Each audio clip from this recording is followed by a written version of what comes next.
contact in the desert. He's amazing. How many of you, it's your first time to see Adam?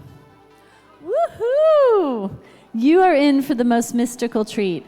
Adam has been at the White House. He's been at the UN. He's in festivals around the world.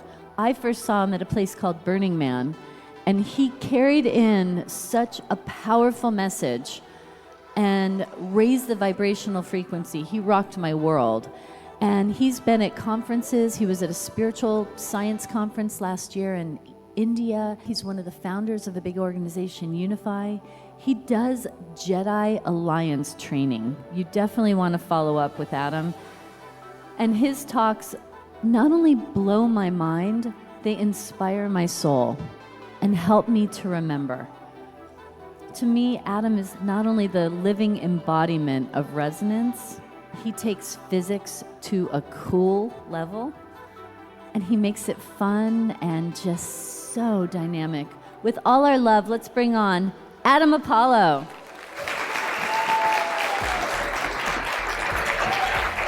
Thank you so much.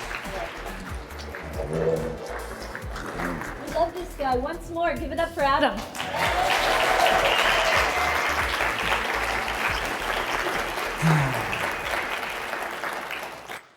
Welcome. Tough choice this morning, huh? So let's see, do we do the panel of UFO and technology experts who also talk about physics? Or do we do the talk about unified physics that explains UFO technology? Tough call. I'm honored by your presence. Thank you for joining me this morning. We're here to explore who we are. Who are you, really? What are you? Where did you come from? What are you made of? Why is it that the patterns in our bodies are like the patterns we see on the planet, in the plants and the animals, the life and the flow of nature? Why is it that the spiral of a galaxy is the same as a nautilus shell? What connects the universe together? What unites us and differentiates us? This is a journey, a bit of my story, a bit of my life, and a lot of my life work. And it's a story about how we're all connected and who we really are and what we're really here to do together. Welcome to the unified harmonic matrix. The story begins with a 15-year-old boy who was deeply dissatisfied with the stories of life. A boy who felt lied to, a boy who felt lost, a boy who was depressed. Boy, I was an angry kid and a sad kid. And that little kid was me. I was on a search for something that made sense, a story from my teachers or from school that would fit the pieces of the puzzle together to explain the tragedies in my life. Parents divorcing when I was 2 years old, my stepmother dying in a car accident when I was 10, my dad's life shattering, my stepbrothers going crazy after losing their mom, having everything that I owned stolen from me, and coming back to a place where I didn't know who I was. What defines me? If I move to a new place and I meet all new people, am I a new person? Where do the stories that I tell come from? What is my consciousness? And the school system definitely didn't help. This indoctrination pattern that's going to somehow show you that you've improved in some way, or show someone else that you've somehow passed some bar or some test that's just an institutionalized pipeline churning out the same kinds of processes over and over and over again. I was very disturbed by the education system.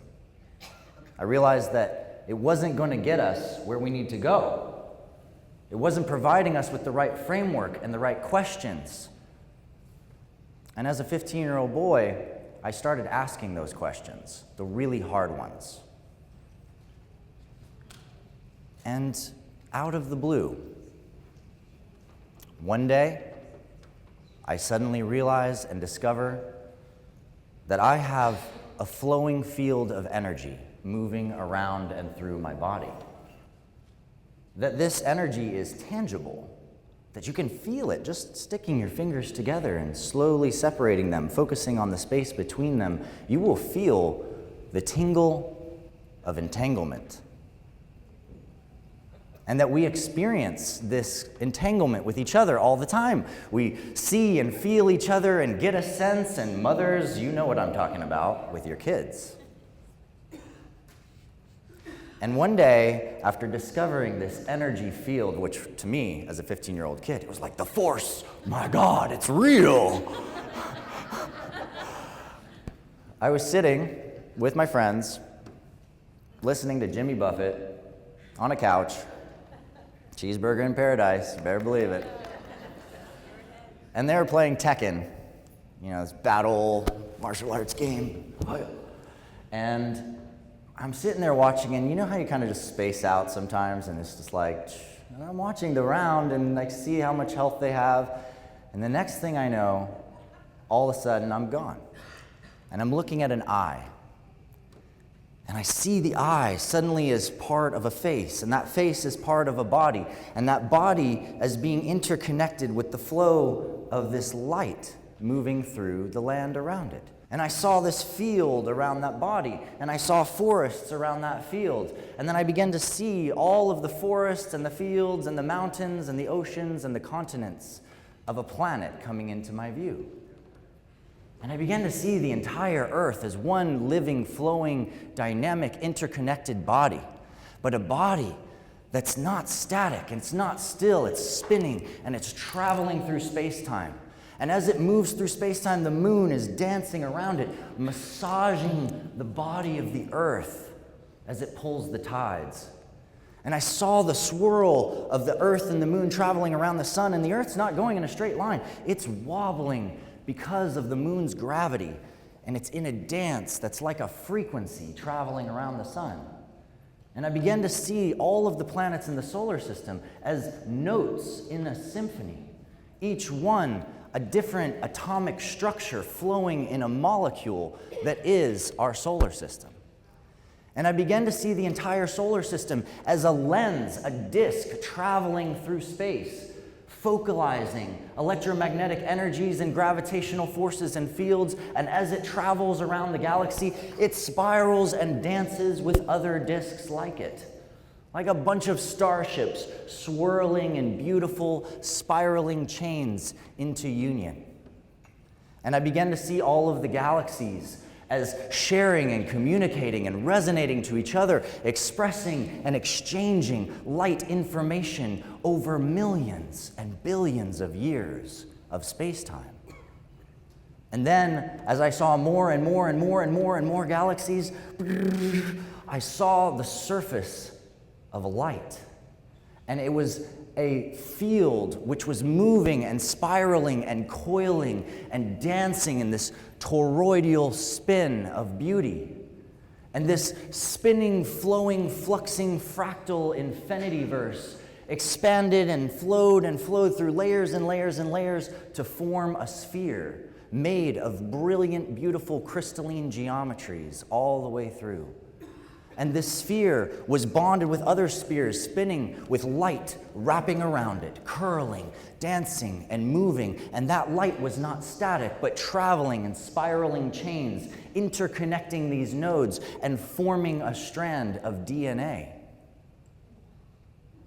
And I realized I was looking at the protons in the nucleus of an atom and the electrons flowing as light, interconnecting molecules, creating a chain of DNA.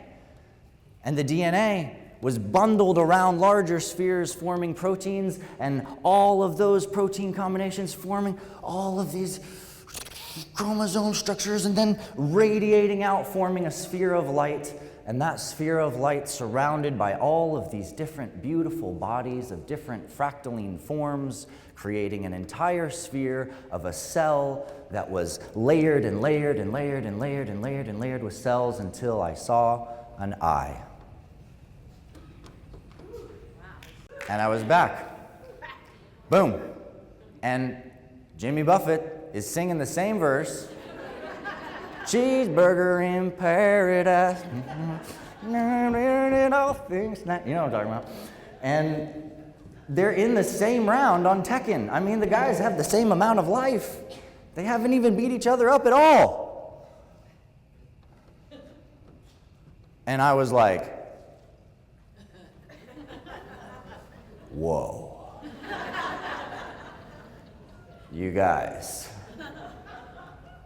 I gotta tell you something. It took me the next few years to begin to unpack and explore that journey. And the next few years, for me, were not full of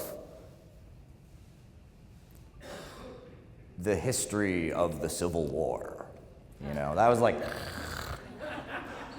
for me, they were full of what is the universe made of? What connects everything? I got all the best physics books I could. I got all the best philosophy books. I was digging online. Where is these patterns coming from? What is all of this stuff? And how can I see? Why doesn't everybody know this stuff? How come people can't see how everything is connected? And why is it that cells and why is it that molecules are like solar systems and that atoms are like planets? What's going on here? And I started to unpack that everything comes down to universal patterns. A planet, a sphere, a ball, something moving through time, something orbiting in time, creating a cycle, creating a plane, point, line, plane, spiral. And I realized that everything circulates through this sort of dimensional process of being, moving in time, and then forming an interconnection through time that we call change, where something goes from one state to another and we perceive a difference. I began to realize, as illustrated in this beautiful video by DJ Sadhu, that the whole solar system is dancing. Everything is a dance. I saw it so clearly in my vision, but this was the first time I saw anybody illustrate it in a video. And this is pretty primitive, considering what's actually happening with the whole galaxy, the whole field, the whole flow, what's going on each of those planets, and all the moons, creating all these sub-frequency tides on all of those worlds. You look at galaxies, you look at nautilus shells, you look at hurricanes, you look at plants, patterns are everywhere. What are these patterns? And what is it that space-time itself is made of? What is the substance of this reality that we're embedded within? I could not get over the fact that somehow I could make a little ball of light in my hands and feel the vibration in there and have a friend stick out their fingers or their hand and move it over them, and they're like, dude, what's that, man? Although I was in North Kakalaki, so it was a little more like, dang, man, what'd you damn do there? I ain't never felt anything like that before, man. Why isn't this in school? What's going on here? What's the problem? Something is missing. So I dove into physics. Loop quantum gravity, string theory, quantum mechanics, supersymmetry, special and general relativity, the work of Heisenberg, Bohr, Max Planck. I dug deep. And as I studied these different physical theories of the world, I began to realize that these guys actually were pretty smart. And that they actually had, in many ways, descriptions of things that I was experiencing the phenomenon of.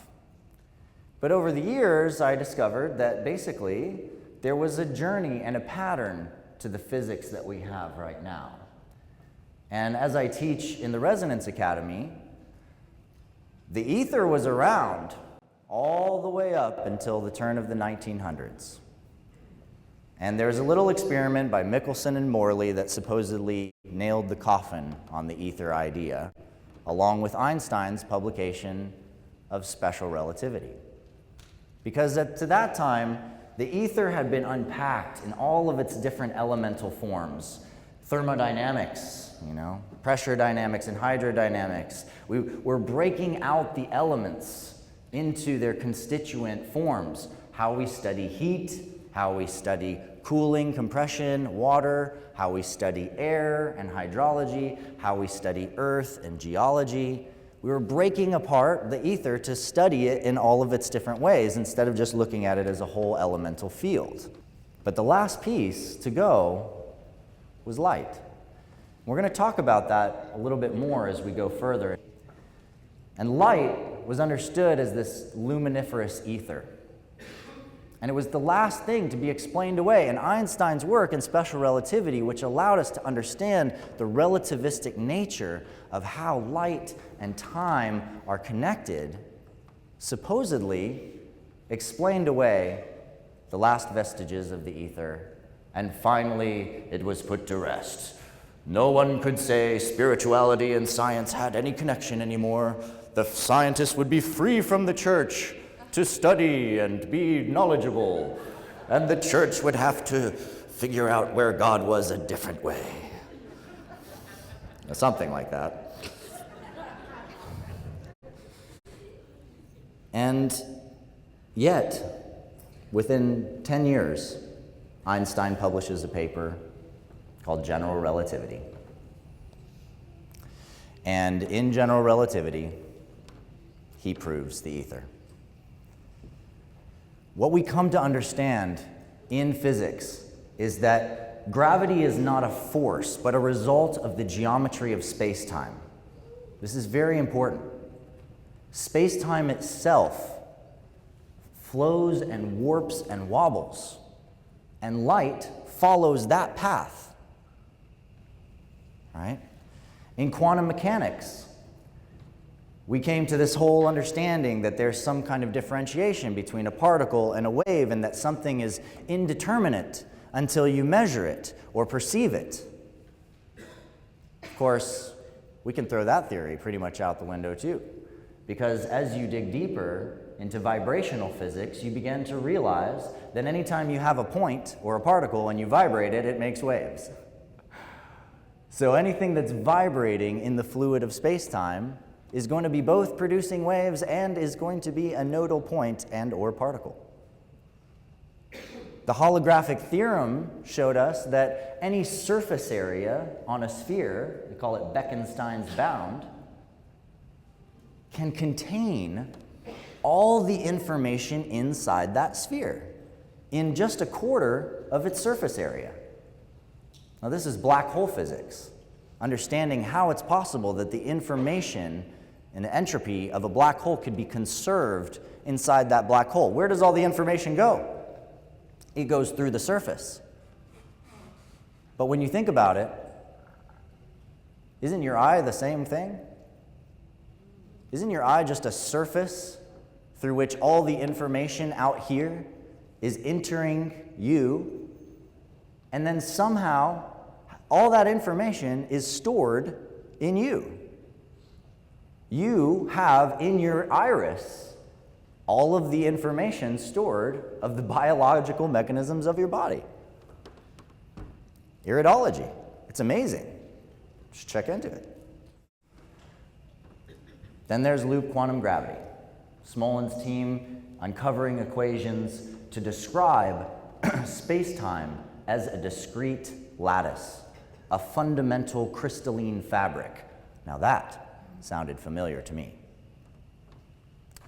And then I came across this thing called the vacuum catastrophe, and I was like, oh, that's interesting. They actually measured this huge amount of energy in space-time, and because they didn't know how to reconcile that with what we see every day in the equations that they're working out, they just renormalized it. In other words, they took a power of energy of 10 to the 120th power. That's 10 to with 120 zeros after it. That's like how much energy. I mean, can you even imagine 120 zeros off of a 1? Have you ever even written that many zeros? I mean, I'll take a stack of cash that tall. And they literally wiped it off the table. Like, it doesn't exist.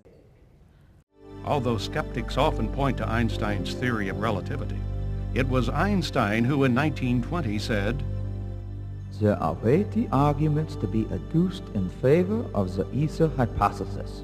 To deny the ether is ultimately to assume that empty space has no physical qualities whatsoever.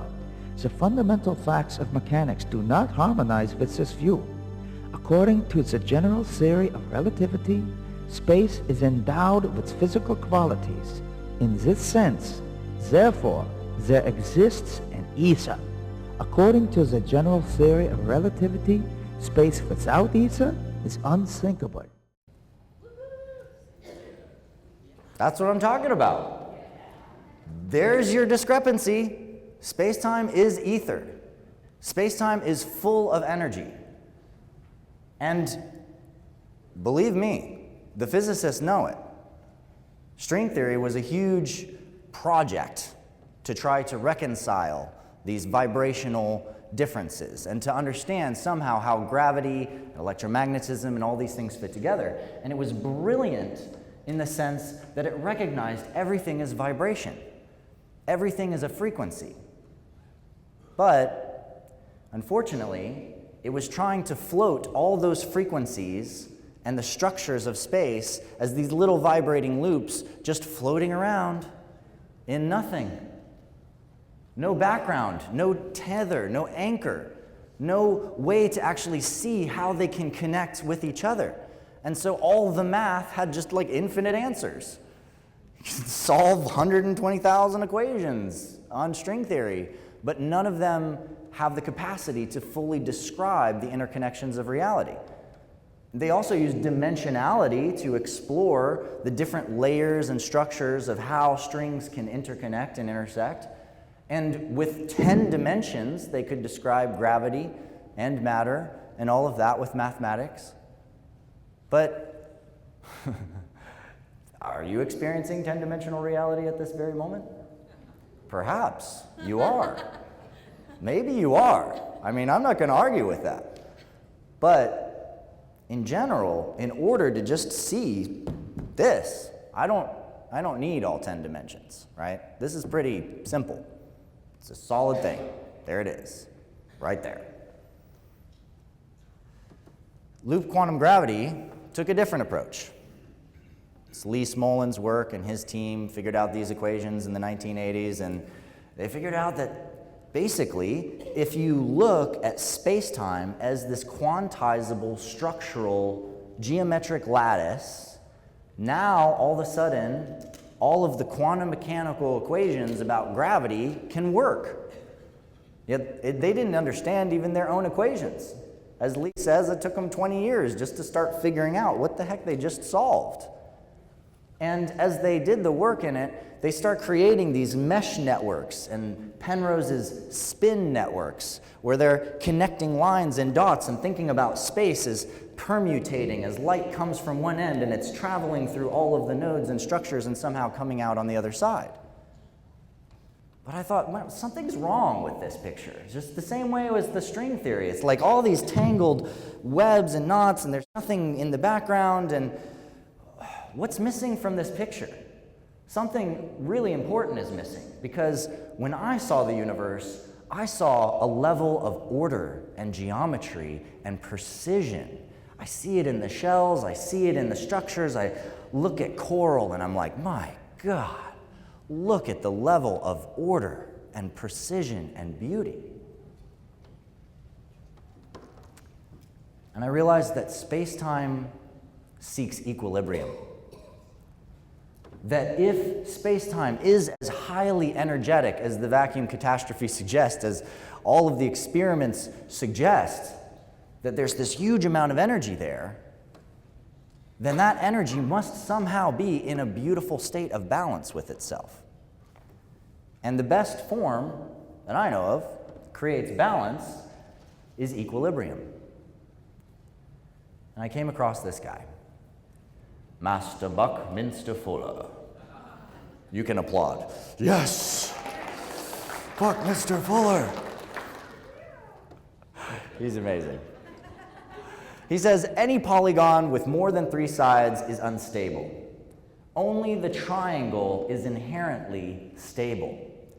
Any polyhedron bounded by polygonal faces with more than 3 sides is unstable.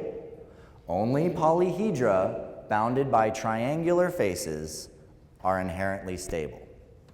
Some of you came out and checked out my little magnet toys, my table out here the other day, and you'll notice that if all the structures look at the cube, it can barely stand up. Squares fall apart. The little tetrahedron, freaking solid. You can throw that thing against the wall pretty much. Icosahedron, solid. Octahedron, solid. Dodecahedron, not so solid. It constantly wants to collapse into its core. Interesting. We'll come back to that. You know, but Bucky also said something else that I didn't find for many years later after I unpacked a lot more of this work. And that is about the gravitational field. He said that omnitriangulated geodesic spheres consisting exclusively of 3-way interacting great circles, so all the lines are interconnected around the whole sphere, are realizations of gravitational field patterns. The gravitational field will ultimately be disclosed as ultra-high frequency tensegrity geodesic spheres, nothing else. And let me tell you, when I found that quote in Synergetics, it blew my mind, because I had just spent the 10 years before that describing gravity as a geodesic sphere. This is space-time curvature. You have an equilateral pointed lattice. Now, by the way, just note here, I'm using regular, triangulated polyhedra with straight lines and dots, and yes, space-time is not made of straight lines and dots. But these are geometric positions in a field that is vibrating. So you can imagine that each of the points in these geometries is like a little node that's vibrating with waves of fluid vibrating around it, and each one of the points is vibrating so much that it's pushing off the other points, but they're also attracted to each other. So they're vibrating each other apart while attracted to each other. And that's called tensegrity. When you have a push and a pull, and they create a tension together. And because the push and the pull are equal, they always want to get into a triangle. And so, if you look here, this is the little tetrahedral 3D equilibrium. This is the standard state of space-time, like little triangle. As Nassim says, fundamental unit of the space-time continuum. And then, this is what it looks like as a flat surface, and you have all these equilateral triangles. Well, guess what? When space-time curves, you got to get rid of one of these triangles. One of these has to radiate out in order to get this, which is the first unit of curvature. And in this unit of curvature, what it ends up being is this little pyramid, and you still have all equilateral triangles. In other words, everything can stay in equilibrium, but the whole structure starts to bend and flex. And then you get to the second level of curvature. This is what we call extreme gravity. So this is like major deep curvature in space-time, probably only seen in black hole structures and near the singularity at the core of a proton. And then I was like, well, what about 7? It's so interesting. But none of these triangles in the 7, there's no way, if you put the triangles up or down or whatever, they won't fit as equilateral triangles. They will not. But they will if the triangles go up to another layer. In other words, if energy needs to push a new node, because think about it, how would you push a new triangle into this? This is like a static lattice. It's just, like it's solid. How are you going to stick a new energy in there? Well, if you do, it's got to push an energy out. And that creates this kind of chaining effect. So this creates rotational spin and radiation in space-time. I mean, this is basically fundamentally how space-time works. And it's just basic geometry. I mean, we should be teaching kids this and like, here, son, here's space-time in equilibrium, And look at this little pyramid. That's heavy curvature. It's like, that's gravity big time. And look at this. I found this thing of Bucky's work, and here's all the little permutations. There's the flat surface becoming the pentagonal structure to the little pyramidal structure to the tetrahedron again. And so you're going through greater curvature and back to equilibrium in this chain. And then here's the geodesics. So we're going to get into this a lot more, and I'm going to start really unpacking for you why these basic, simple geometries are so important. Because, have you guys seen these geometries before anywhere? Huh. Interesting.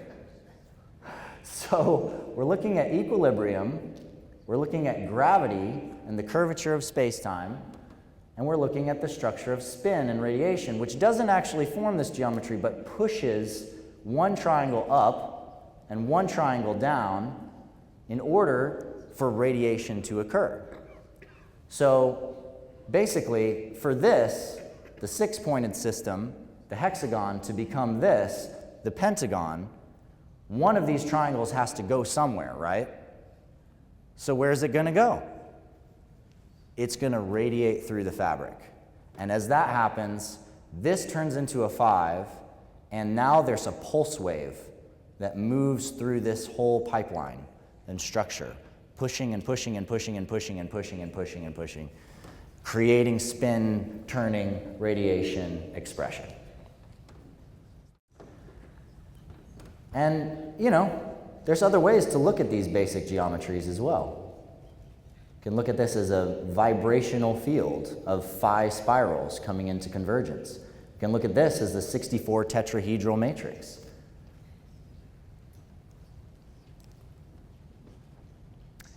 So as I began to unpack these different ideas and see that space-time is really just this kind of fundamental permutation of geometries, and when I look at those geometries and I look out into the world and try to look them up, what do I get? All I get is like sacred spirituality sites. I was 15 and I looked up the pentagram, and you know what I get? Magic. I'm like, magic? Like, for real?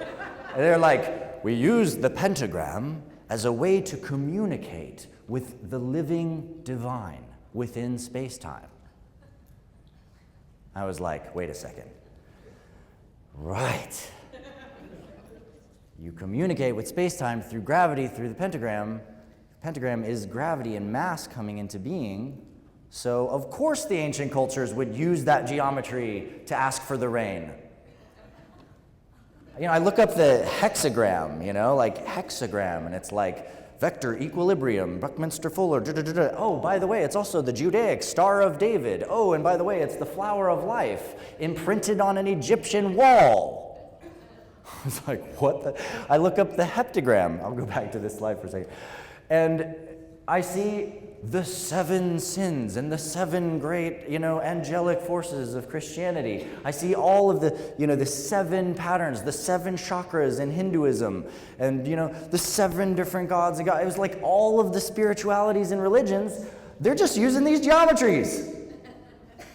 I was like, there's got to be a reason for that.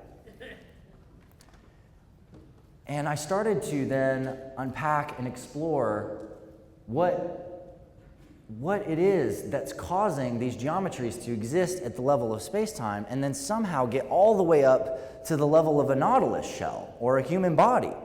And I started thinking about scale as a series of frequencies, and those frequencies as a series of octaves. Now, I found Nassim's work somewhere in here in college, I think it was 2003, and scaling law paper that he was working on. And in the scaling law paper, he points out something very significant, which is that if you're looking at the sort of scalar frequencies of energy and mass in the universe, everything fits on a perfect line. You've got, the smallest kind of thing down there, the Planck mass way down in the corner. And then you've got up here the whole universe's mass and energy. Things in between like Earth and quasars and all kinds of stuff. And then you've got the proton. And the proton's way down here. Its mass-energy relationship does not fit in this line at all. And yet the proton is like the one thing that takes like 4 universes' lifetimes to decay. It's the one particle that's totally freaking sustainable. It is so solid and so sustainable that protons just stay there. When you got neutrons, you separate a neutron from the nucleus of an atom, guess what? Proton. It becomes a proton immediately. In split seconds. Protons are fundamentally stable. And Nassim's idea is that the proton is a little miniature black hole. It's got a tiny little singularity, and the charge radius of the proton is actually the event horizon of the black hole. And I think he's right about that.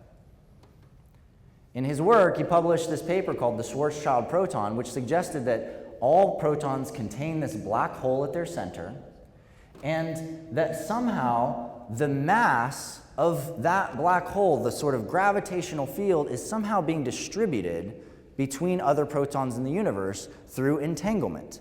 And that's where the missing mass goes. And then in Quantum Gravity and the Holographic Mass, he shows a geometric relationship between the surface and the interior dynamics of a proton, as well as a cosmological black hole, and finds that the same equation solves for both.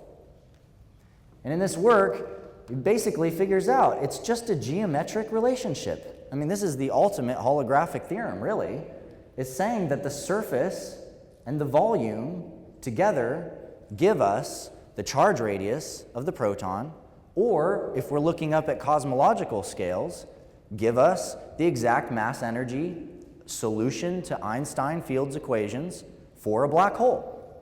And the math works. You can test it yourself. In fact, this is not hard. These are very, very simple algebra equations. Not like Einstein field equations, by the way, which are gigantic and quite difficult to solve. If you've ever tried to solve a large tensor equation or an Einstein, oh my God, it's crazy. So he simplified everything down to this fundamental relationship of the surface and what's going on the inside. That's a little bit like life, isn't it? We're all just figuring out what's going on the surface and what's going on at the deeper layers.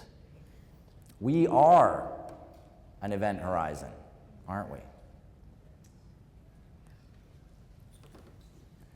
And of course, if you look into things like Walter Russell's work, you see he's talking about every element fitting into a flow of frequencies in scale, going on and on and on and on, and that everything is a perfect note, and all notes are playing as frequencies, and that we, perhaps, are also a series of frequencies across scale, that everything that we experience is a dimensional experience. We are, we move, we change, we perceive ourselves, and we begin to perceive others.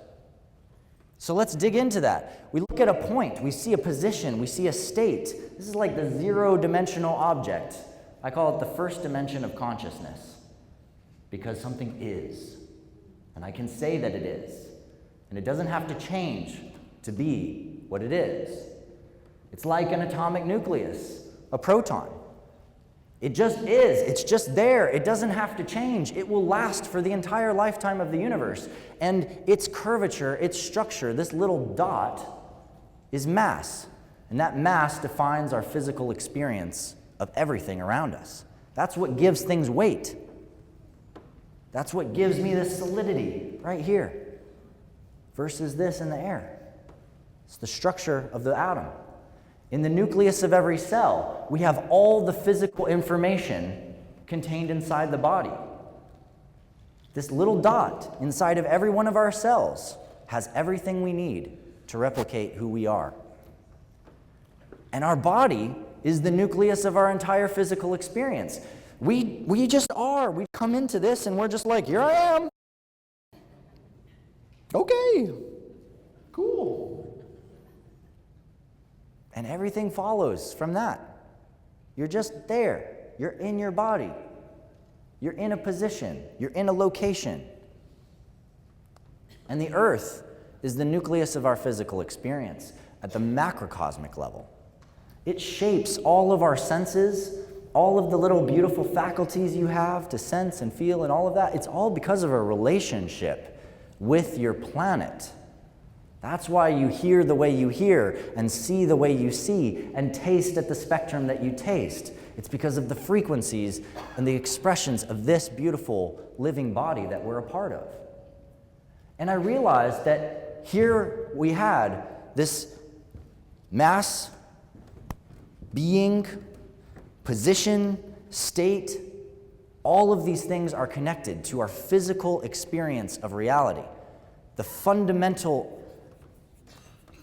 substance of being.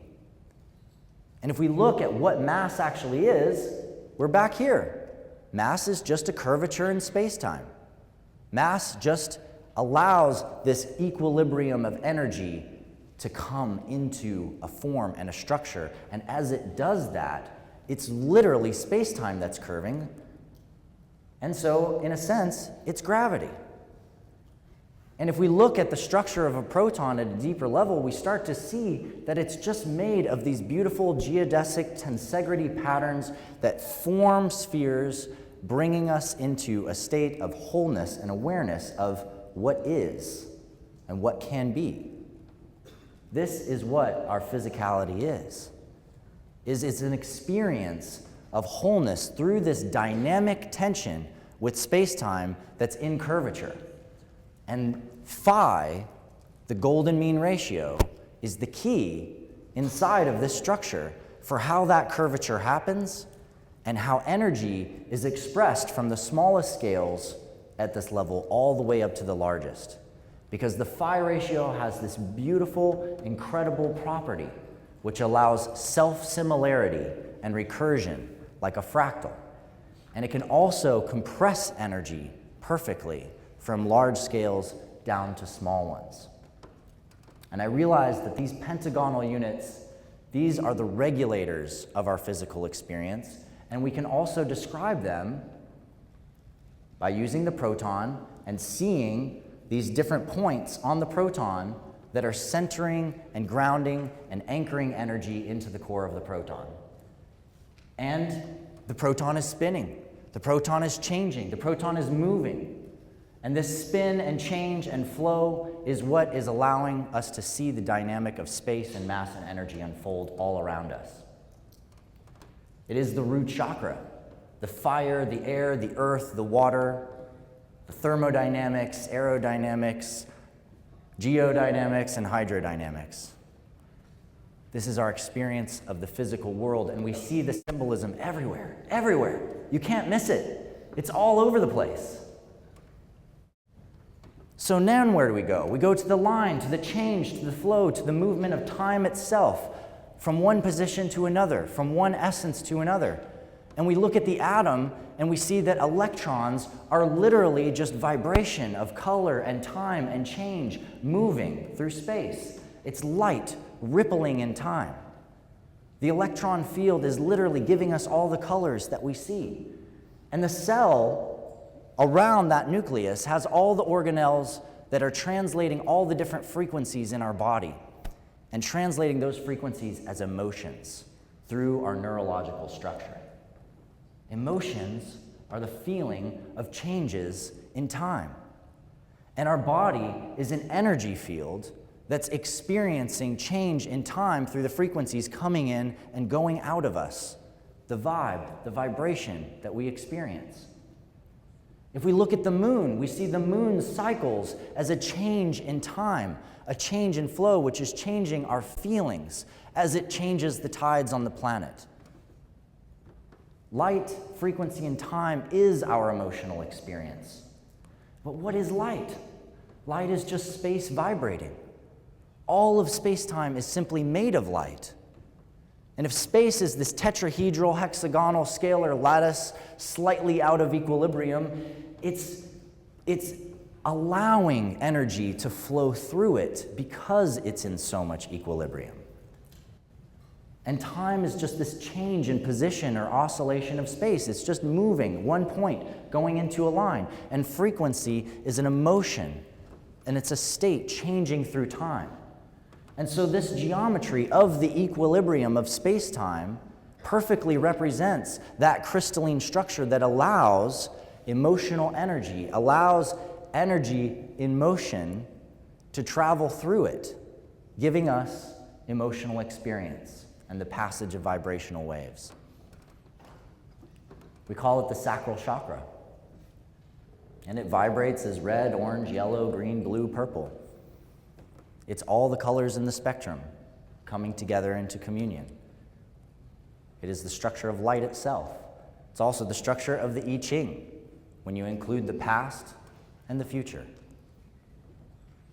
And we see the symbols of emotionality all over the world, in the temples, in symbols, in magic, in lattices of graphite, in dollar bills. It's everywhere. And there's an intersection between the emotional and the physical worlds that is embedded in the connection between the pentagram and the hexagram.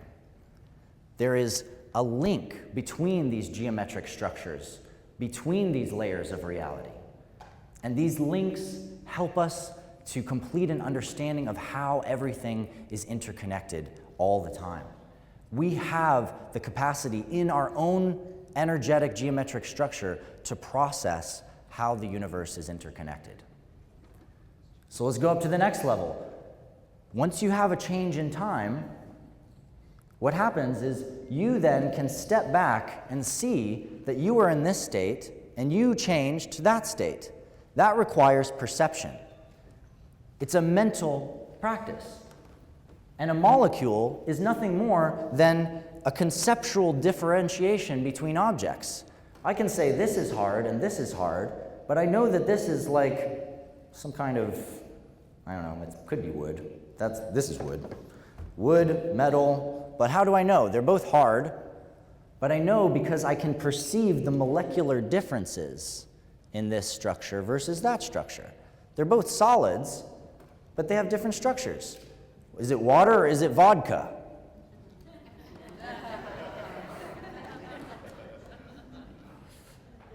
Tissues in our body, our tongue, our skin, our hands, they process and give us, through neurological functioning, it allows us to feel and sense the differences in the structures of molecules.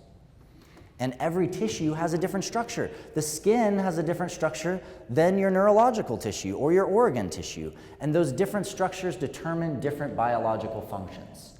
The mind acts as a structure, translating and transforming conceptual forms from one into another, symbols and structures. And the solar system itself is, in a sense, this macrocosmic structural mind field that's constantly in change.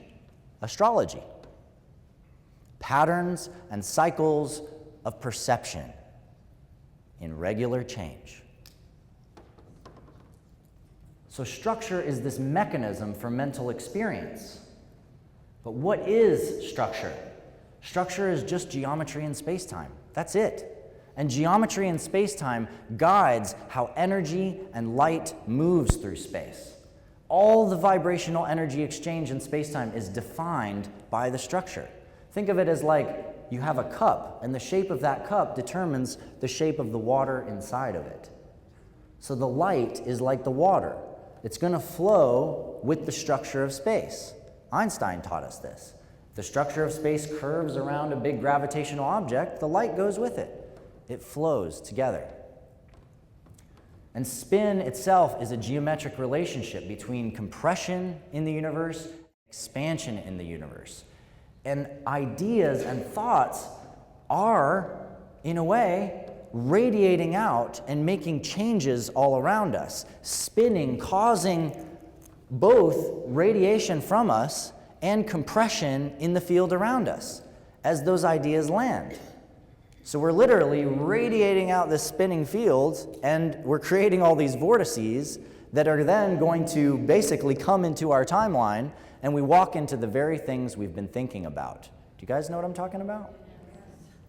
What would that be at the cosmic level? We'll get there. So if we look at the structure of the mind as a heptagonal geometry encoding space, we can see that inside of it is embedded this sort of beautiful, pristine structure that cannot be compressed down to a simple answer, a simple result. It goes on infinitely. Every one of the degree points here have tails of decimals that go on and on and on and on and on. Because the heptagon is not static, it's not still, it's actually a geometry that represents change and flow in time. And we can see its geometry everywhere, usually wherever the power of the mind is being claimed. For example, the State Patrol badge. Also notice all of these elements from different flags around the world. But we also see it in ancient alchemy. We see it in the original 7 planets here. See it in old alchemical texts. We understand that there's a mastery over mind that comes with understanding this geometry. And so as we are the 7, we perceive our feelings. We can witness the change in light. And then, by looking into the past, we have the 8th point, and we begin to perceive change and how the mind has changed over time. As we move to the 9, we begin to perceive the future and see our choices and see the changes that we are making going into the future. And then we become the 1 and the 0, the 10. We complete ourselves. We perceive ourself. I know that I am. I know that I've been back there. I know that I'm going this direction and I have the power to choose. And now I can be conscious of others. And this is the solar plexus. This is the nature of it. It's a completion cycle that requires the inner body, in order to know itself, to perceive all of its different dimensional layers. And as we talked about before, this heptagon is actually a decagon in motion. 7, 10, the 10-petal lotus. And so 7 becomes the 10-petal lotus through completion in time. Time as this fluid, flowing circuit of elemental energies in which we are a being that is vibrating, able to perceive a window, an event, horizon into the past, and in that past witness all of the changes and moments that have come before us as instances of our vibration. When we look, thank you. When we look into the future, we perceive choice. We perceive our capacity to choose the vibrational fields that we will resonate with as we go forward. And what we are thinking now has so much to do with what we're going to be feeling and experiencing a moment later. And so then we become aware of the perception of ourself, the wholeness that we are, the fullness of our being. And that full selfhood allows us to then perceive others. And as we perceive others, we begin to experience others as ourselves in time. And this opens the heart. The heart is the connection where we perceive another as ourself. This is what the full sphere of relativity actually means. We are embedded in space together. I can't separate me from you, from the air, from the ground. And DNA does the same thing. It doesn't separate the molecules. It interconnects all the molecules in the DNA into one information-connected pattern. DNA can be teleported. DNA shows entanglement from one space to another. 98% of our DNA is a mystery, according to Dr. Sonia Contreras. Only 2% of it is coding proteins. Our DNA is this amazing mystery that we're still discovering of how we are informationally interconnected to the universe. Organs do the same thing. They take all the tissues and they unify them together into single whole purposes. Just like relationships unify and interconnect us as individuals, revealing our individual structure and our collective potential and purpose. We are defined by our relativity and connection with each other. Galaxies unify stars. They bring all the solar systems together and eventually into oneness. You want to become one? Just wait. Seriously, just relax. You're going to be one eventually. I promise. Unity in our diversity enables our relativity and purpose. What is relativity? Relativity is this awareness of our relationship, the dynamic between us, the changes in time that move and shape us. It's awareness of our relationship that reveals our purpose. Why are we here? Purpose arises when we are perceived to have a potential relative impact on another. I know that I can make a difference. I can make somebody feel better. I can make the world a better place. I can make the land more green. I can support women's rights more fully. And so what do? I take action. I believe that I have purpose, and now I act upon it. This is the flame of the heart, the core, the courage to act and to be. And it involves feeling the other as yourself, where you and the other are one. 12-pointed lotus, relativity, very important. All patterns of angles make 369, 369, 369, 369, 369. Tesla once said, if you only understood the magic of 3, 6, and 9, you would understand the whole of the universe. And this dodecagram, includes duality, trinity, quaternity, hexagonal structures. It's amazing. It's the vector equilibrium. And you know what we use it for? Astrology. For the 12 patterns of the 12 signs of the 12 planets. It also, of course, embodies the clock. Interesting. Time measuring relationship. So what then? When you have relationship, you have time, you have change, now that sphere, that being, needs to move through time. It needs to go through a change, and it needs to come around to the other side. You have to fulfill purpose. It's very Taurus, actually.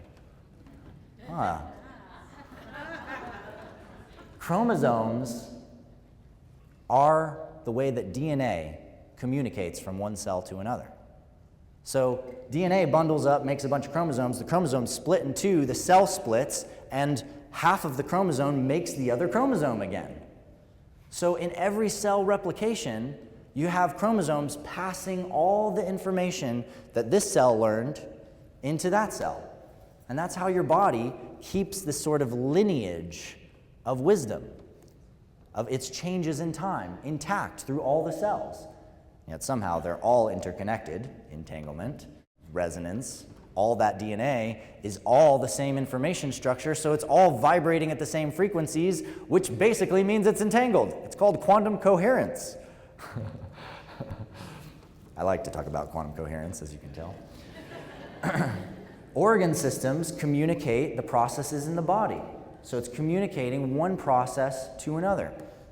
It's connecting all of the tissues in your nervous system. It's connecting all the muscles inside of your body that make you move. It's connecting all the bone structures. They all are connecting and communicating together so that you can move and dance. And culture and language is our collective communication form. It's our way of passing tradition and history and knowledge through how we communicate, the words we choose to use together. Many of the words that we use here in this conference are different than words that you would find at, say, a marketing conference. And if you speak to them with the language of ufology, and they're speaking to you in the language of funnels, you guys may not get each other. Because you're thinking funnel, vortex in space-time, UFO, and they're thinking funnel, web page with a sign-up form. Culture forms from our language, and galaxy clusters form from the language of all of the galaxies within them. Laniakea, this great cluster, just literally all the white dots in that structure, those are galaxies. Hundreds of billions of stars, every single one of them. And that's just our little local Virgo group. Communication is a collective physical experience, and it allows coherence, connection, tradition, permeability, and time. And so what is communication? It's an experience of the self and of the other and of the interface between the two. So in a sense, it's me physically vibrating your eardrums right now that's getting the job done. That, and as well as the light reflecting off of my body. I am physically moving and doing and being, and you're physically sitting and chilling and listening. And so we're having this interface of my 5-pointed star and your 5-pointed star. Our root chakras are communicating using the throat and the ears.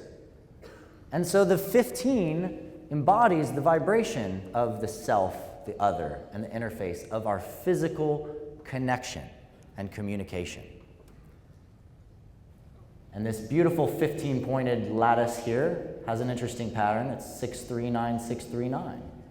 And interestingly enough, when you divide 360 by 24, you get 15, which is this.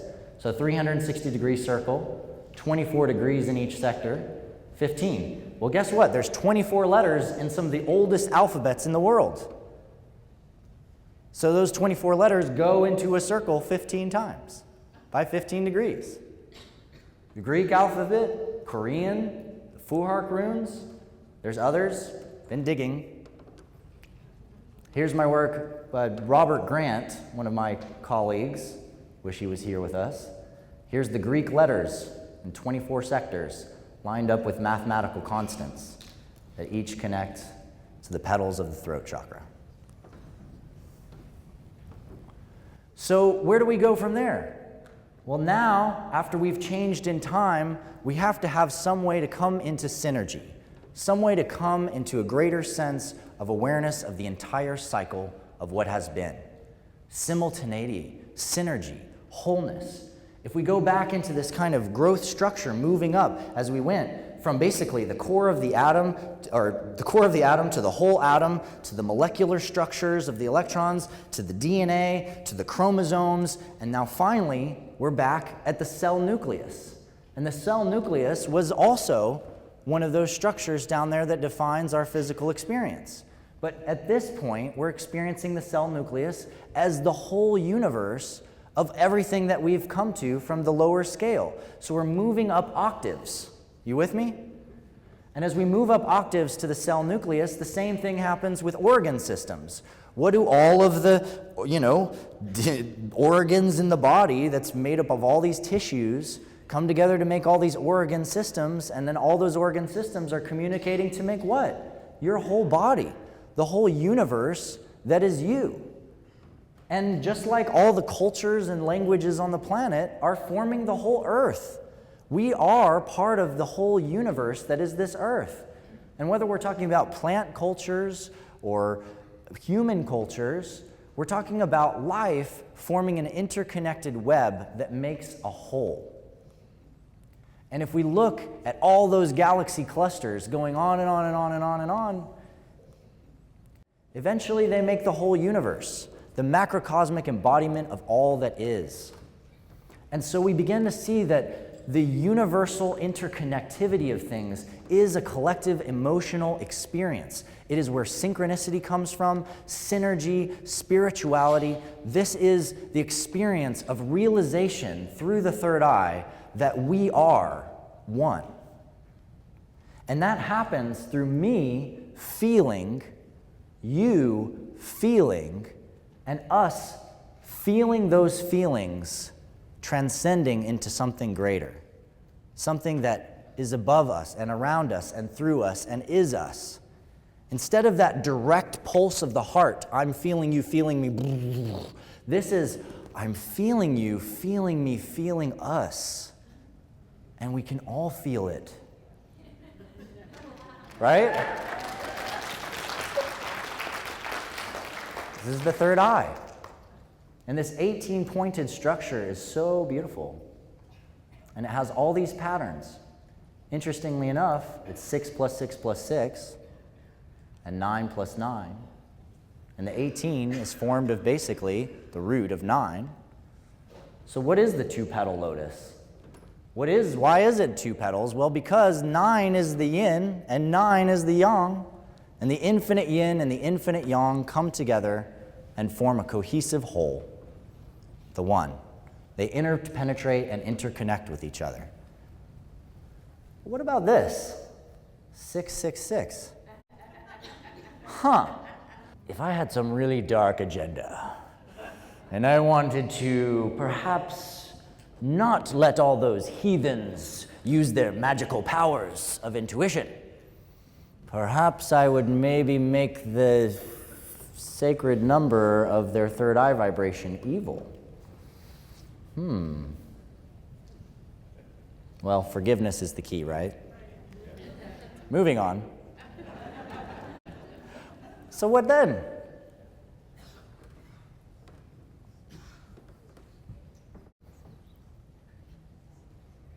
After we've moved in time, and we've come into awareness that all time is moving and interconnecting and syncing, we come back to the point, to ourselves, to the center.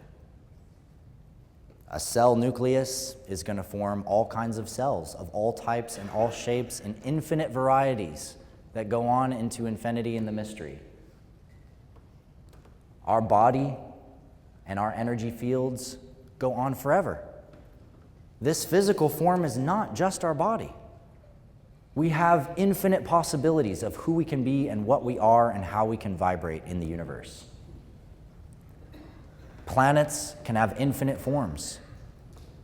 There's infinite ways that life can express itself in the universe. And there are eternal, infinite possibilities beyond this universe. Do we really know what's beyond the edge of this universe? So we surrender. We surrender to the mystery. And in that surrender to the mystery, there is this beautiful interconnection. And it is the shared mystery that we all have and that we all experience.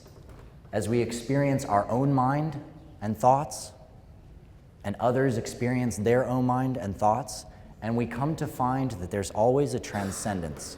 There's always a place where all the ideas I have and the ideas you have somehow fit together in a puzzle that may be a mystery my whole life. Maybe it takes me to the end of my life to realize, my God, we had the same idea. We just came at it from totally different ways and different directions. And the crown chakra is a vehicle that enables us to recognize that right now, so that I don't have to know all the stuff you know. I don't have to have all of the context and all the stuff. You can just get it. You know what I'm talking about? You can just get it. And you're like, yes, I know. We are tuned. We are connected. We can feel each other. We can be with each other in this unity, in this singularity. And this 777 structure is very special. See this little white light triangle that I like to form in that thing up there? Well, guess what? That white light triangle are the only degrees in this structure that are very simple: 120, 240, and 360. And while it should probably be in a part of another presentation, you'll notice that all the tails going on to infinity of every degree in this singularity contains 285, 714 in patterns. And just a little secret, the 285 and the 714 are basically the yin and yang of mathematics. Robert Grant calls it gravity and electromagnetism. And we find this 285, 714 pattern in all kinds of structures, including this one, by the way. 1, 2, 3, 4, 5, 6. We go to the next layer, 7, 8, 9. We continue. 10 is 1. 11 is 2. 12 is 3. 4, 5, 6, 7, 8, 9. And then what happens? 285s all the way to infinity, and 714s all the way to infinity, and 369s all the way to infinity. You feeling that in your crown chakra?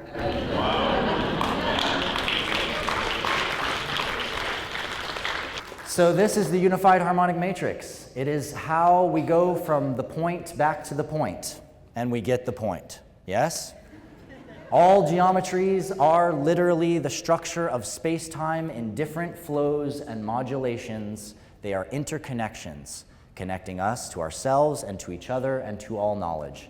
And we can see all the layers of the universe are perfectly, harmonically balanced in their interconnection because they are you. You are the entire universe. You are the wholeness of all that is. You are God. Just remember that you are God. That is all that you have to do. And surrender to the goddess, because she can remind you that you do not know everything.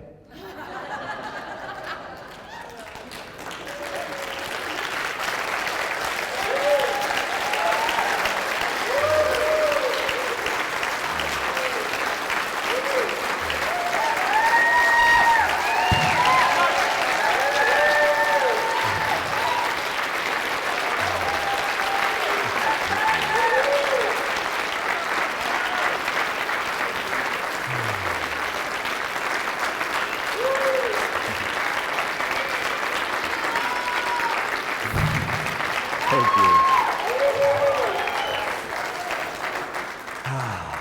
Thank you so much.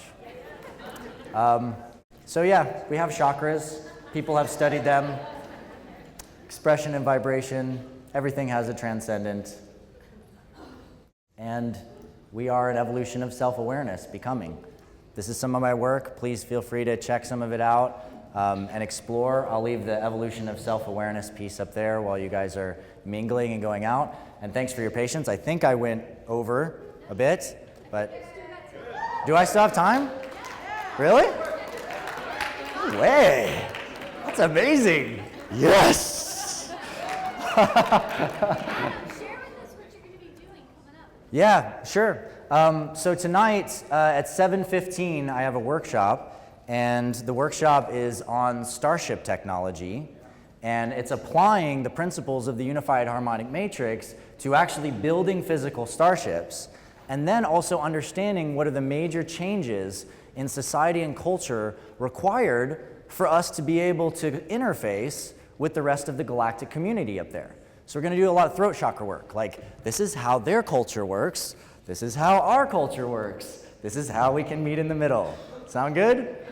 So that'll be fun. Yeah, so then on Monday, we're going to do an intensive called the Body Starship. And the Body Starship is basically about actually working with this. So that's all the mental download.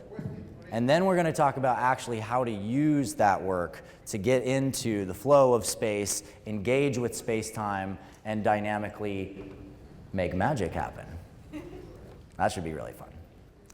So these are some of my projects. I have a Jedi training school called the Guardian Alliance. It is a Jedi training school. And it's online. All the courses are online, and occasionally it's active and occasionally it's passive. There's about 5,000 students there. The Resonance Academy was my first online school. We teach unified physics there. And also teachers in that school are like Nassim Haramein, William Brown, Amira Val Baker, Jamie Janover, a lot of amazing, amazing people, some of whom are here this weekend. You guys get to hang out with them. And I have a quantum geometry course, which basically goes deeper into this geometric structure of understanding and specifically defines the geometry of the proton and the nature of its structure and why that's so important. I also founded UNIFY, so we do global synchronized efforts a few times a year, synchronizing together millions of people at the same days, same time to do collective action work together.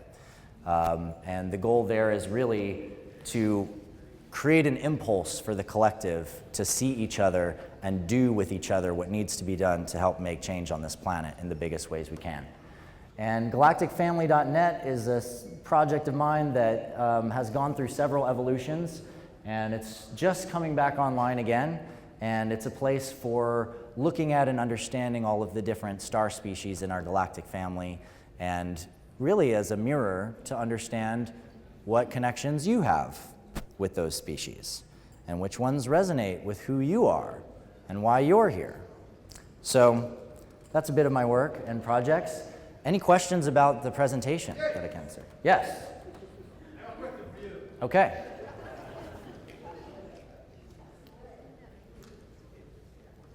We are destroying the planet, you know, we are destroying the planet because of the fossil fuel. Okay, can you tell us how the turbines push the electrons so we can create the flow electricity?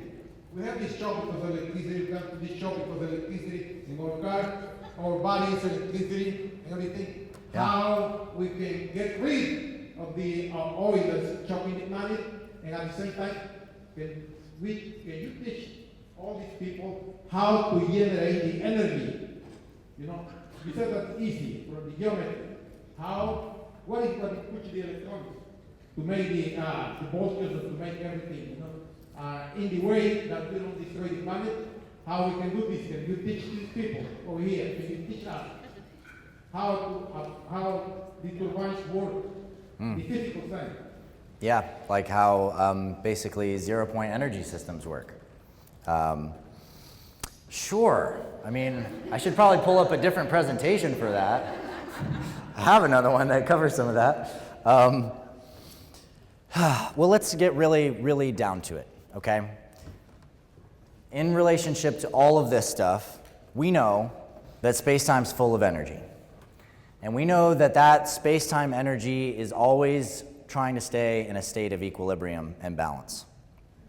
And so if we want energy to come out, we have to have, in some ways, a compression of energy going in.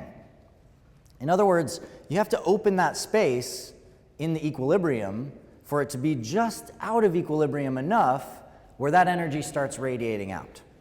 And so to do that, what we need to do is simulate the force of how space-time goes from the hexagonal equilibrium into the pentagram, which creates gravitation. Because as that happens, it also creates radiation. And so a lot of the devices that you see out there, the electromagnetic systems that people are working on in order to create a sustainable energy production field, at heart are replicating the flow of space-time that's occurring, the toroidal flow, so to speak, that's occurring where space-time is circulating in around a gravitational center. And whenever that's happening, there's also what's called scalar radiation, which occurs, which is that even without full implosion, even without a full singularity, you know, being resonated or formed where you have like massive amounts of energy coming out, you can actually create just through the rotation of the space-time field, which is duplicating the action of the torus and of the five-pointed thing, you can create a scalar wave field that's producing workable energy along the horizon of what they call the 0 point. Now, all that is, the 0 point, just so you guys know, you have a north side of a magnet and a south side of a magnet, right? And the spot right in between, where it's not north energy and it's not south energy, that's known as the 0 point magnetic field. And the reason that people got interested in studying 0 point energy is because they're like, hey, when I measure the electromagnetic field in that zone, right in the zero, right in the equator, I see energy popping in and out of existence. How is that possible? It's almost like stuff is just, there's like energy like bubbling or popping in that zone. And so there's this idea that even in a magnet that's totally still and stagnant, there is already this toroidal field, and at the equator of the rotation of that electromagnetic field, you are starting to actually have this energy show up, right? We're starting to see the little disequilibrium that generates energy as we do around stars. And so modeling and increasing the size of that model, for example, you know, in some labs that I know about, we have this toroidal system, and it's basically creating a massive churning of the electromagnetic field around a center that's gas, and it's creating like a miniature solar system kind of effect, where the central gas is starting to basically create and go into its own spin state, where it starts to generate its own standing wave around the molecular singularities, the atomic singularities, the proton singularities that are already there, and those start to come into coherence. And as the core of that gas starts to come into coherence, electromagnetism comes off. Because as many of you guys know, all you need to do to make an electromagnet is you take a coil of wire and you wrap it around something. So you're just creating a rotation in electrical field, and that is creating an electromagnetic field, right? And so the real trick is then harvesting that electromagnetic field. So it's catching it in the zone where it's showing up, and along that field, that sort of disk around the core, you got to catch the electromagnetics, feed it back in to keep accelerating the system, and at a certain point, you get continuous energy generation. And so most of the systems out there that you hear that are like, well, flywheels never work, it's true a lot of times, but it's because the design is usually flawed. A lot of times we don't know how to overcome friction, right? And the issue with a lot of the flywheel type systems and things that you may hear about out there is that you usually have like a disc or a wheel, and the thing's actually turning, and the mechanical spinning of it is creating pressure and tension and friction. Even if you're floating it electromagnetically, you're then also dealing with the use of that power, and magnetism has friction, okay? So in a lot of these cases, with an actual rotating mechanical object, you tend to lose more energy than you're gaining. And that's why it's generally been like, that stuff's impossible, it never works. But if you take the other approach and you're not trying to spin a physical object, but instead you're rotating space,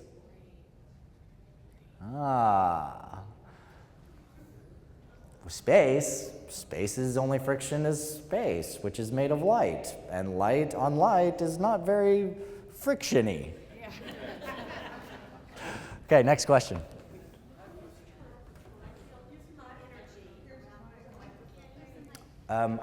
If you go really loud, I can maybe repeat what you say. Oh, there's one right behind you, actually. Yeah, great.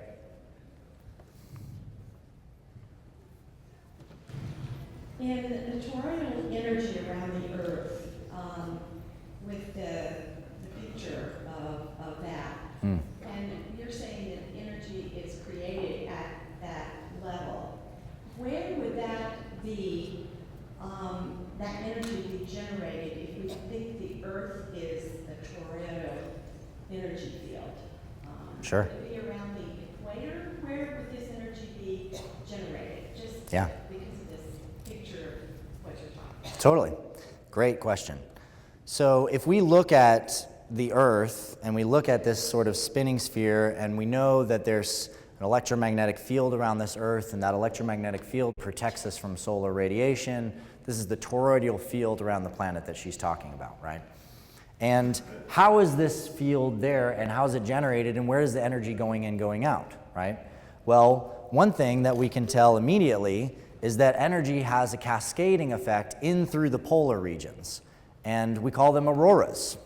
Because as solar energy is coming towards the Earth, the electromagnetic field of that solar wind is moving along the top of the ionosphere in the area of the electromagnetic field, going into the top of the vortex and going into the bottom, and we see all these beautiful aurora patterns.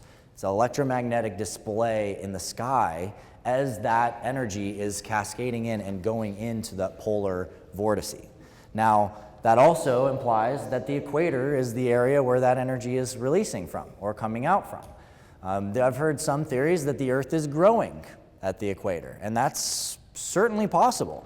If there's a giant, singularity in the core of the Earth that's most likely connected to the core of the moon, core of the sun, core of the galaxy, core of the universe, I mean, this is why the whole flat Earth thing is just really not a good idea. Because, if you want to ground, you want to connect to the core of the Earth. And the core of the Earth is what's going to connect you to the core Earth-Moon structure. It's going to connect you to the core of the sun. It's going to connect you to the core of the galaxy. Quickest way, to source, relax. Gravity is literally pulling you towards the source of all that is all the time. And in here too. So at the equator, we see some very interesting things that go on. There are amazing electromagnetic phenomena that occur on the planet in the equatorial region, and a lot of those electromagnetic phenomena are literally dotted on the planet with ancient sites. So we see these ancient sites between the 19 degrees above and below the equator, and all of these different sites are literally here, guys, look. Wow, look, massive vortex. Wow, look over here, amazing, massive vortex. If you ever go to one of these places, you're okay, this is pretty awesome and pretty intense. And we also see Coriolis forces because of the rotation and spin of the Earth. So we see that the patterns of how the difference in the equatorial movement from there going all the way up to the tops is creating these kind of little smaller synergies and waves and vortices that are coming off of the surface of the Earth and driving storms and driving the whole weather of the planet, basically, right? So we can see the effects in weather, we can see it in the electromagnetic field, we can see it in the sites on the Earth itself, and we can see it in the auroras. These are different ways to look at that structure of the planet. Thank you. I can tell you stuff's great. Thank you. I was wondering about going through the different dimensions. Some people say there's 10 dimensions, some people say there's 21 dimensions, and then there's eternity outside of that, right? And in my spiritual training, I believe that outside of that is Yod-Heh Vav-Heh who created everything, right? Okay. So, and we're all, but everything I agree with. We are gods, we are connected, our DNA reaches through all the dimensions, right? I'm in residence. Anyway, I was wondering, in your perception, are all these structures, if you're going through all the different dimensional realms, Yeah. say you've got 3 dimensions that we perceive in our physical body, in our body that's made out of light, that body inside is made out of light, we perceive all the dimensions. So we're working on all the dimensions that we're working on this dimension. But this stuff, I was wondering, because I'm really interested in how the physical connects to the spiritual, which is light. Yeah. How all of this connects in all the different dimensions. How does it behave? Does it behave the same if you've got 5 dimensions of time and 12 dimensions of space? Is all this going to operate the same? No, not really. Okay, I the dimension that we perceive physiologically. Yeah. Or if in all the dimensions, if there was the same type of patterns. Yeah. Well, the first thing I have to say that is as above, so below, right? So if it exists in higher planes of existence, it also is mirrored in lower planes of existence. It's an ancient metaphysical tenet. So one of the things that we can see here is that when you're looking at this sort of progression of dimensionality and awareness, as you go higher, you find all of the same things that you started with down here. And that is because dimensionality has octaves. It's fractal. It's a circuit, right? And so there's, you know, it's like as soon as you reach that new plateau of like, I finally figured it out, well, guess what? You're on the ground floor of another mountain to climb, aren't you? Right? And that's how life is. That's the journey. And the whole journey is actually not just about ascending to the next step or descending, right? It's both. And it's actually about the integration of the whole as ourselves. So here's the thing. You can say there's 10 dimensions. You can say there's 20 dimensions. You can go, there's infinite dimensions. You can have hundreds and hundreds of dimensions, and you can look at like all of the different processes and mathematics and whatever of all of them. But is that useful to you, to understanding your connection to the universe? I want to know. Well, then you should start mapping them. Because here's the thing. You know, I've looked at a lot of dimensional maps. You know, I've worked with brilliant mathematicians, and I have, you know, basically I'm in a circuit of 12 mathemagicians right now, all working on the same project, going super deep. These guys have all published the most insane mathematical books ever. Anthony Morris, you know, basically initiated solving the prime pattern, followed by Robert Grant, who literally solved the pattern in prime numbers to infinity, never before been done, which totally screws the world's encryption and security systems. So we're building new encryption systems to replace the existing ones, and I'd love to tell you all about that, but I can't yet, so that's all I'm going to tell you about that. But you know, we've got Alan Green on our team, who basically like decoded all kinds of mathematics hidden inside of Shakespeare's work. He found Shakespeare's sonnets are actually a giant mathematical encrypted map of the Great Pyramid. This is why nobody likes the sonnets. Everybody's like, what is this thing? That doesn't make any sense. But like every line and stanza and structure is literally building the blocks of the pyramid and pointing to the secrets inside of the pyramid. On the cover of the sonnets, he found mathematical relationships between all of the mathematical constants, all on the cover. Like we're talking pi, phi, alpha, Euler, Mascheroni, they're all there. And most of those were not even known about yet in the time of Shakespeare, okay? So, and it's because they're hidden in the Great Pyramid. And it's because these mathematical encodings carry a deeper understanding and resonance of the universe. I highly recommend checking out their work. So. Oh, they're probably in the library down there too. You know, they got all kinds of stuff in that library. So anyway, I work with these math guys, and you know, it's interesting because right now we've been, you know, Robert Grant, he's like on the 24. He's like all about the 24. You saw my like thing with the 24 Greek letters. And it's because we used the 24 to find the pattern in prime numbers to infinity. There was a key code hidden inside of it. And yet, the same number patterns that show up in the 24 can be compressed down and seen in the 6. You just see sort of like a higher perspective of the relationships between the 6 through looking at the 24. So if you look at the 48 or 128, or you go all the way up to the giant numbers, you're always going to see through the complexity of what's there. It's like having more decimals to look at. You know, you're going to see like more complex patterns of arrangement and interconnection. And we can do a lot of this with computing, and we find these really beautiful complex relationships in really big numbers, right? But those patterns that are hidden in there always come back down to these. 1, 2, 3, 4, 5, 6, 7, 5, 6, 7, 12, 15, 18, 21. You always find your way back to these because there's a base framework for all of those gigantic mathematical patterns. And the base framework is space-time. Space-time is the thing. It is the substance, it's the ether, it's the field in which we are being. And also because space-time is encoded with higher dimensions of being, including the capacity to transmit emotional energy on the etheric, to transmit mental concepts through the astral, which we call quantum coherence, when you're actually sharing quantum states with somebody else, entering the same idea field.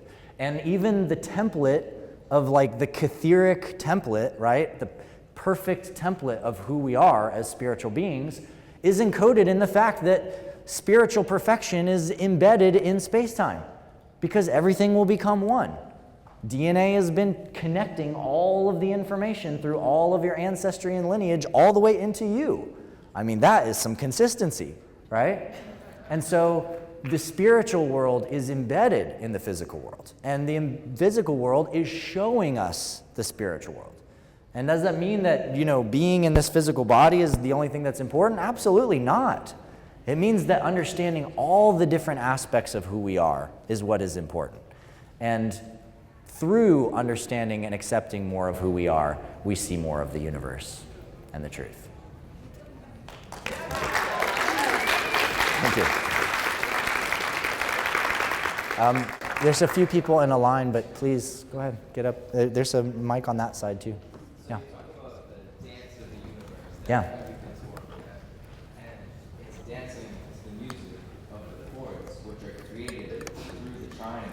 Yes. It's literally the same thing as making music and hitting particular chords to create a harmonious sound. Yes. Forming these structures, these geometries literally make noise and vibration, which creates that field.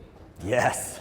So like musicians are tapping into a quantum world, a musical dimension, and pulling that through to create the geometries on various instruments. Yeah. Based on where notes are. And I saw that you had my phone background actually.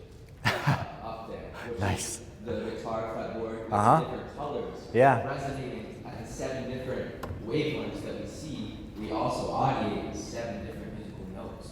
So even like we have the 7 chakras, we got the G note at the root going up, and it's just amazing to really understand like this entire grid, this structure of reality, Yeah. is operating from the quantum level. And if you can really wrap your head around that, it allows you to express your internal world a lot better. If you understand what colors coincide with what notes, you can form a correlation to an instrument and then channel in whatever you're auditing. Some people can hear some intense music, and understanding how that relates to this physical world is so important, or else it's just out there and we can't bring it back with us.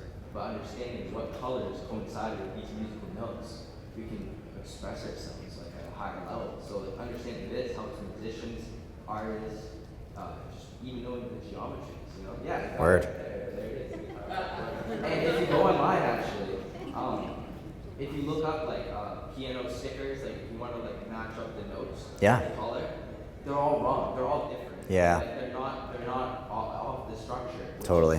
Yeah. And you can get a guitar fretboard. You're gonna mess up all your notes. It's not really. Like, Yeah. The yellow doesn't resonate with that vibration. You know? 432 based Exactly. root works way better. Yeah. If you look at the actual vibrational frequency of the colors and coincide that with the note, that's how we're going to best be able to understand it. So like, Yeah. that's something I actually want to like, bring to people is like a sticker board. What's your name? I'm Rich. Rich, are you up next? No. I mean, I'm saying. Thank you, man. Can you talk a little bit more about the musical notes and how they coincide? So, I mean, I kind of Yeah. explained it, but Sure. Well, I mean, you did. You just explained it. I mean, everything he said is dead on. And it's that, yeah, exactly. Rich, thank you. I mean, music, everything is vibration, right? So the same structures and scales that create vibrational waves at small scales go up to larger scales, and the universe has its own kind of frequency scales that are working, and there's places where light and sound as vibrational frequencies cross over. So there's like, if you take light frequency and you go down far enough, you get down to sound frequencies. It's often, you know, we often use the solfeggio scale, you know, to describe light frequencies in sound. And yet keep in mind, they're still choosing a specific light frequency to go down from, right? And as we know, the band of green is actually pretty wide. There's actually a lot of frequencies in green. You have to choose. And so sound, in a way, is an easier way for us to find what harmonic frequencies actually align more precisely together. And there's a reason that Italian opera singers always sing at the key of 432 hertz, which is an A. And by singing at that key, their body actually resonates with the harmonics, upper and lower physics harmonics of music, way more coherently. And so they don't lose their voice. If you try to put an opera singer singing at 440, it literally breaks down and it will kill their voice. And we are always listening to, and we're always in this music that's actually slightly off of the most resonant frequency for our bodies. So some of my friends produce music all in 432 harmonics. But it's tricky because I'm a DJ, so I'm like, here's a 432 track, and there's a 440 track. It's not exactly going to work harmonically, but you have to kind of like play with it. And what I find is that, there's no bad frequency, okay? Everything has a purpose. Some frequencies serve a certain purpose, other frequencies serve a different purpose. But for the practice of understanding universal resonance and how all of these resonant fields interconnect, it is important to understand the physics of resonance and how different frequencies can interconnect. And I'll just say right now, just for you guys' reference, 432 as a number goes way beyond music. It shows up in the keys to the prime pattern. It shows up in the keys to how the constants interrelate with each other. It shows up in all kinds of stuff. It's a really, really, really deep wormhole, and I highly invite you guys to explore that one. Okay, I'm out of time. Sorry, you guys. I'll be out of my table for a bit. Thank you. Thank you so much.